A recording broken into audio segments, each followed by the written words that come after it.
Assalamu alaikum wa rahmatullahi wa barakatuhu. Ashhadu an la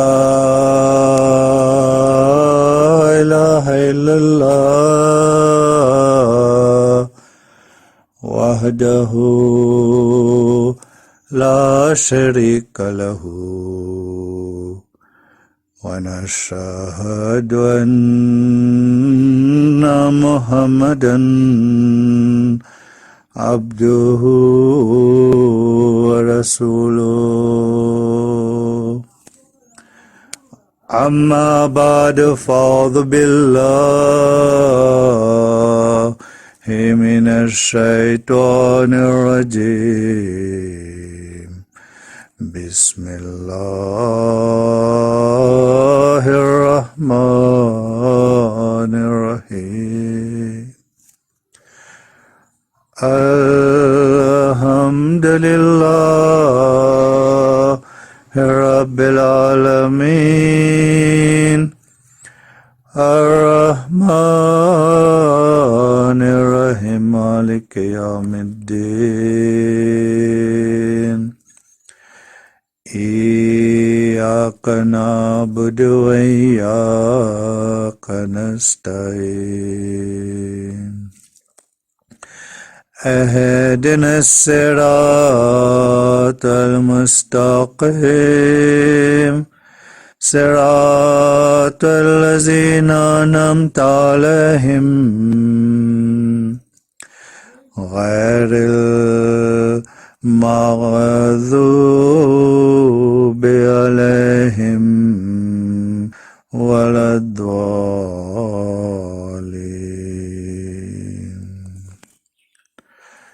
بسم الله الرحمن الرحيم إنا أنزلنا في ليلة القدر وما أدراك ما ليلة القدر ليلة القدر خير من ألف شهر تنزل الملائكة والروح فيها بإذن ربهم من كل أمر سلام هي حتى مطلع الفجر. Mes frères et sœurs, les enfants de la foi islamique et mes très chers disciples du Jamaat al-Sahih al-Islam qui trouvent dans le pays francophone, qui trouvent aux Comores, aux Mayotte, au Madagascar, à La Réunion, même en France et d'autres pays. À vous tous, assalamu alaikum wa rahmatullahi wa barakatuhu.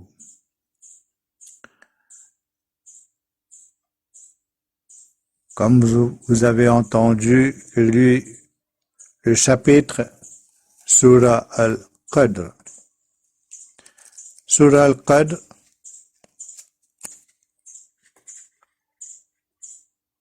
le chapitre, le destin. Et c'est la nuit de la destinée qui se trouve dans le dernier des cadres du mois de Ramadan, se distingue des autres nuits de ce mois béni ou même des autres nuits de l'année, c'est en raison de sa primauté qui n'a pas manqué de préciser tout un chapitre du Saint-Coran qui lui est entièrement consacré. C'est ça le chapitre Al-Qadr. Chapitre 97 et la traduction est comme suite. Assurément, nous l'avons fait descendre, c'est-à-dire le Saint-Coran, durant la nuit de la destinée. Et qu'est-ce qui t'a fait connaître ce qu'est la nuit de la destinée?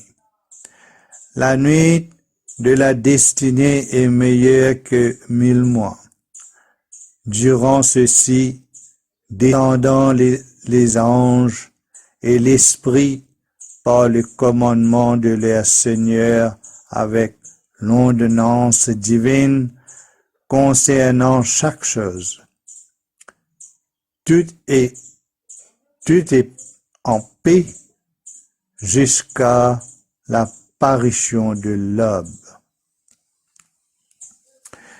Les traditions rapportées que notre bien-aimé prophète Hazrat Muhammad Mustafa sallallahu alayhi wa sallam était en route pour venir informer le musulman de la date de la nuit de la destinée, quand à cause d'un démêlé entre deux personnes, c'est-à-dire une dispute entre deux personnes, la connaissance relative lui fut enlevée. Il exprima le souhait que cela fût un bien pour le musulman. Hazrat Aïcha radhiyallahu anha, qu'Allah soit satisfait d'elle, l'épouse de notre bien-aimé prophète Hazrat Muhammad sallallahu alayhi wa sallam, nous informe. Elle dit, l'envoyé d'Allah Hazrat Muhammad sallallahu alayhi wa sallam avait l'habitude de se retrancher en retraite dans la mosquée les 10 derniers jours du mois de Ramadan, en disant, c'est la nuit de la destinée. Dans les nuits impaires de la dernière décade du mois de Ramadan. Ça se trouve dans le Bukhari Sharif et dans Muslim. Donc, les nuits possibles sont la 20e nuit, 23e nuit, 25e nuit, 27e nuit ou 29e nuit. Néanmoins, diverses autorités se sont prononcées sur la question avec des divergences. L'imam Malik, qu'Allah lui fait miséricorde, est d'avis que toutes les nuits de la dernière décade sont des candidates égales, aucune d'elles n'étant plus probable que d'autres. Selon l'imam Shafi, qu'Allah lui fasse miséricorde, la prétende la plus probable sera la 20e nuit. Selon Bilal, qu'Allah soit satisfait de lui, l'envoyé d'Allah sallallahu alayhi wa sallam aurait dit en une occasion, c'est la 23e nuit. Pour Abu Dar, c'est la 25e. Et Ibn Abbas et Ubay ibn Ka'b, qu'Allah soit satisfait d'eux, ont dit c'est la 27e nuit. Et l'imam Ahmad ibn Hanbal, qu'Allah lui fasse miséricorde, est du même avis que, en fait, une cinquantaine d'opinions peut être recensée. Donc, pour le musulman, il n'y a pas de meilleure façon d'obéir à l'ordre de l'envoyé d'Allah tabarak wa ta'ala de chercher la nuit de la destinée, sauf celle de lui emboîter le pas. Il c'est-à-dire Hazrat Muhammad sallallahu alayhi wa sallam, disait, quiconque passe la nuit de la destinée en adorant Allah avec une foi sincère en Allah et une conviction inébranlable en la récompense divine, Dieu lui pardonnera ses péchés intérieurs. Ça se trouve dans le Bukhari Sharif et dans le Muslim. Hazrat Aisha radiyallahu anha, l'épouse du saint prophète Hazrat Muhammad sallallahu alayhi wa sallam, rapporta: quand venait la dernière décade du mois de Ramadan, Hazrat Muhammad sallallahu alayhi wa sallam avait l'habitude de serrer son pain, de veiller la nuit et de réveiller sa famille. Bukhari Sharif et Muslim. Le messager d'Allah, Hazrat Muhammad sallallahu alayhi wa sallam, avait l'habitude d'exceller ou de redoubler l'effort au cours de la dernière décade du mois de Ramadan, plus qu'il ne le faisait durant les autres jours du jeûne. Ça se trouve dans le Kitab Muslim, dans le livre Muslim. Hazrat Aisha radiyallahu anha interrogea: Ô envoyé d'Allah, Ya Rasulullah sallallahu alayhi wa sallam, que devrais-je dire comme prière si je parviens à la nuit de la destinée? Hazrat Muhammad Mustafa sallallahu alayhi wa sallam lui répondit: Dis, Allahumma innaka afoun, tuhibbul afwa fa'fu anna. Si vous êtes seul, vous dites Allahumma innaka afoun, tuhibbul afwa fa'fu anni. C'est-à-dire, oh Allah, tu es celui qui efface le péché, tu aimes effacer le péché, efface donc mes péchés. Ces doigts se trouvent dans le Tirmidhi. Donc, le prophète Hazrat Muhammad sallallahu alayhi wa sallam a recommandé de lire ces doigts dans le mois de Ramadan et surtout dans le dernier 10 jours du mois de Ramadan plusieurs fois. Donc, le saint prophète sallallahu alayhi wa sallam avait l'habitude que le fait de ne pas connaître la date exacte de la nuit de la destinée fut un bien pour le musulman. La question peut se poser de savoir pourquoi Dieu n'en a-t-il pas informé ses serviteurs. Dieu, Allah Tabarak wa Ta'ala, Dieu exalté soit-il, veut s'assurer que ses serviteurs ne se fassent pas d'illusions quant aux œuvres pies qu'ils ont pratiquées durant cette nuit particulière. Était cette incertitude. Il pourrait avancer: nous avons fait des œuvres pires durant une nuit qui vaut mieux que 1000 mois. Aussi, Dieu nous a pardonné et à ses yeux, nous méritons désormais d'être élevés spirituellement et d'avoir accès au paradis. Ce que dit Cheikh Abdul Qadir Jilani. Il pourrait par la suite délaisser tous les efforts à pratiquer des œuvres pies et se reposer sur leur laurier, à jouir d'un repos mérité après le succès. Victime de leur optimisme peut justifier, ils seraient voués à la perdition.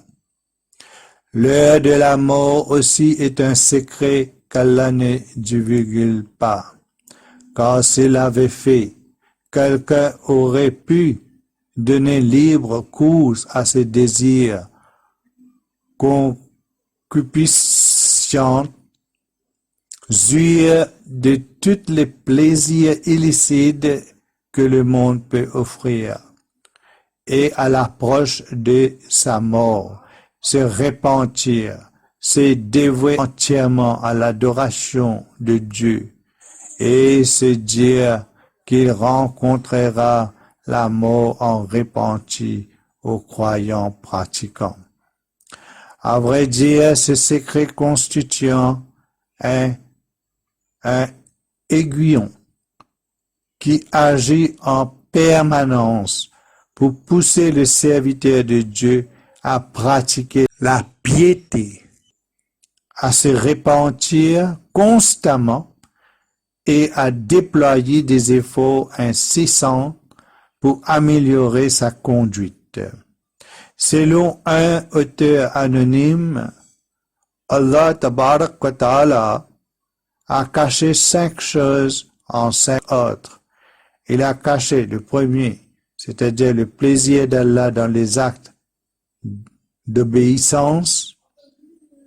Deuxième, sa colère dans les actes de désobéissance.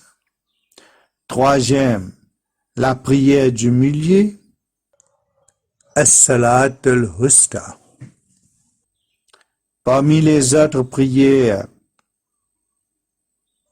canoniques, quotidiennes, quatrième, son ami, le saint, le wali, le pieux, parmi ses créatures, et le cinquième, la nuit de la destinée, Laylatul Qadr, dans le mois de Ramadan. Au vu de ce qui précède, fixer la nuit de la destinée en une seule nuit déterminée est une erreur. Rappelons que l'envoyé d'Allah, Hazrat Muhammad sallallahu alayhi wa sallam, invita ses compagnons à chercher la nuit de la destinée Laylatul Qadr durant les derniers jours du mois de Ramadan. Et il a lui-même donné l'exemple pratique et concret de cette recherche en se retirant complètement à la mosquée pendant les 10 dernières nuits du mois de Ramadan. Dieu le Très-Haut n'a-t-il pas dit dans le Saint-Coran, dans le chapitre 33, verset 22, « Vous avez certes dans l'envoyé d'Allah un excellent modèle à suivre. Pour quiconque espère en Allah et au jour dernier et invoque Allah fréquemment. » Inch'Allah. Qu'Allah vous bénisse et je vous remercie votre attention, mes très chers frères et sœurs et enfants de la foi islamique et mes très chers disciples du Jamaat al-Sahih al-Islam dans différents pays francophones, au Comores, à Mayotte, à Madagascar, à La Réunion et d'autres pays encore. Jazakallah, al-Sadal Jazak, qu'Allah vous bénisse et vous pardonne tout. Qu'Allah nous pardonne nos péchés passés et présents et fait-nous devenir des gens pieux qui tournent seulement vers Allah. Inch'Allah ta'ala al-Aziz. Jazakallah. Assalamu alaikum wa rahmatullahi wa barakatuhu. Encore une fois, Ramadan al-Mubarak et Laylatul Qadr Mubarak.